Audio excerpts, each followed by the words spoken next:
আইনজীবী সাইফুল ইসলাম আলিফ হত্যার প্রতিবাদে আজও বিক্ষোভ হয়েছে চট্টগ্রাম সহ দেশের বিভিন্ন জেলায়। চট্টগ্রাম আদালতে দ্বিতীয় দিনের মতো কর্মবিরতি পালন করেন আইনজীবীরা। ৭৪টি আদালতে কোনো কার্যক্রমে অংশ নেননি তারা। হত্যাকাণ্ড ও তাণ্ডবে জড়িতদের অবিলম্বে গ্রেপ্তার ও দৃষ্টান্তমূলক শাস্তির দাবি জানান আইনজীবীরা।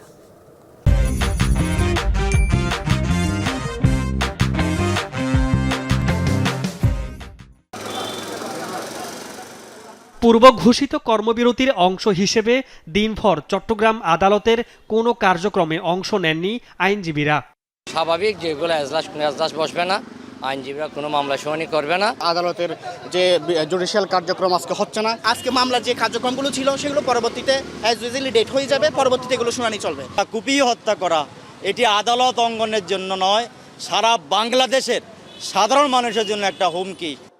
চট্টগ্রামের ৭৪টি আদালতে কোনো শুনানি হয়নি। বিচার প্রার্থীদের অনেকে আদালতে এসে ফিরে যান। আদালত বন্ধ, শুনানিও হবে না, তাই আমি ফিরে যাবো আর কি। জামিনের জন্য চেষ্টা করে এখনো পাচ্ছি না, সেটা যাতে দ্রুত শেষ হয়। কাগজপত্র জমা দিয়েছি, তারপরে দেখি যে কোনো লোকজন নাই, কোনো কার্যকলাপ নাই। জেলা আইনজীবী সমিতির পতাকা অর্ধনমিত রাখা হয়। কালো ব্যাজ ধারণ করে প্রতিবাদ জানান আইনজীবীরা। জেলা প্রশাসক কার্যালয়ের সামনে মানববন্ধন ও বিক্ষোভ কর্মসূচিতে তাদের সাথে যোগ দেয় বেসরকারি বিভিন্ন বিশ্ববিদ্যালয়ের ল অ্যালামনাই অ্যাসোসিয়েশন।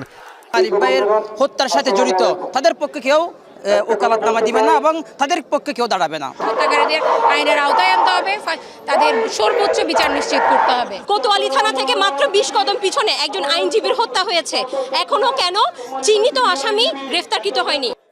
আদালত পাড়ার মতো গুরুত্বপূর্ণ স্থানে হামলা, ভাঙচুর, তাণ্ডবের জন্য পুলিশের গাফিলতিকে দায়ী করেন আইনজীবী নেতারা। আমরা সবকিছু জানি, চিনি। যারা ঘটনার সাথে জড়িত আছেন, পুলিশ প্রশাসন এখন বসে আছেন, আপনাদেরকে হুঁশিয়ার করছি, আপনারা স্বেচ্ছায় পদত্যাগ করুন। প্রশাসনকে বলি, যারাই এটার সাথে, এই হত্যাকাণ্ডের সাথে জড়িত, তাকে আইনের আওতায় আনা হোক এবং তাদের শাস্তি নিশ্চিত করা হোক।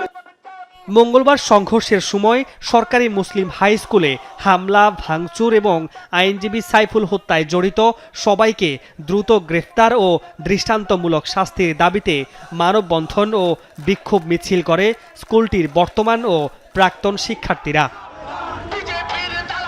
শুধু চট্টগ্রাম নয়, সাইফুলকে হত্যার প্রতিবাদে এবং খুনিদের গ্রেফতার দাবিতে বরিশাল, নড়াইল সহ দেশের বিভিন্ন স্থানে মানববন্ধন, বিক্ষোভ মিছিল ও সমাবেশ করেছেন আইনজীবীরা। মামুন রশিদ, যমুনা নিউজ।